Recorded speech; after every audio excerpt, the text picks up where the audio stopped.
Magnetic reconnection is the process of disconnecting or connecting the magnetic fields to each other, directing energy into the Earth on the day side and then letting it go on the night side. And the interplay between those two is what produces all the space weather around the Earth that has big effects, can damage our spacecraft, can hurt astronauts, can upset the flow of electrical energy in our electric grid on the surface of the Earth.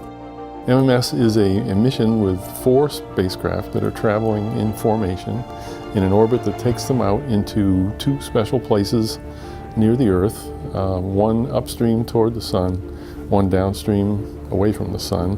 Both of those places have magnetic reconnection. We have never, before MMS, had the ability to essentially run the camera fast enough to catch it as it goes by, to make mini measurements per second. The science payload for MMS is all mounted on a single deck plate, but it consists of some 25 boxes per spacecraft, divided into 3 general groups of instruments. And that's those for measuring fields, electric and magnetic, those for measuring plasmas, and a third for measuring energetic particles. The magnetic field sensors are out on arms that extend away from the spacecraft. They're fixed, but the spacecraft is spinning slowly, about once every 20 seconds. The electric field is quite a bit different.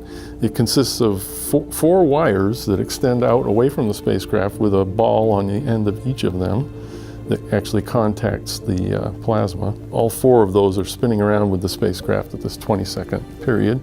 And then there's a third axis that extends, their booms that extend along the spin axis of the spacecraft, both upward and downward, with a probe at the end. So you've got 3 components of the electric field. They can measure everything from up to small wiggles and vibrations of the electric field. There's another sensor called the search coil magnetometer that is just a loop of wire connected to a suitable amplifier and is designed to measure the fluctuations at higher frequencies than you could get with the DC magnetometers.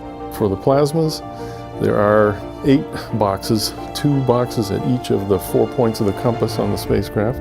Those are equally spaced all the way around the spacecraft, essentially. That is a real key ingredient for being able to see the entire sky instantaneously without waiting for the spacecraft to spin.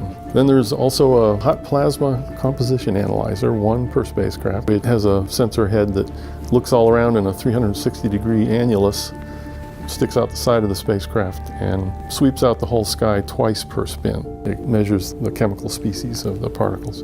The third set are the energetic particles analyzers, and they are measuring much more energetic particles that are accelerated by the reconnection process. Ultimately, the thing we will be doing is comparing our observations with simulations of the entire magnetosphere as it is influenced by the solar wind coming in, down to the details of what reconnection is occurring. People who do those simulations that try to apply them to all other kinds of places, like in the solar atmosphere, at other astrophysical stars and other objects, and they're very interested in whether those simulations are accurate and reflect reality well. This is going to be the first time we actually bump them up against hard data on what's going on in there. I'm almost certain, I'm very certain, they're going to learn something from that, and the simulations will get better. We're going to measure things at rates that have never been done before, and in places that have been hard to reach or even see because they go by too fast to be seen. So it's going to be fantastic.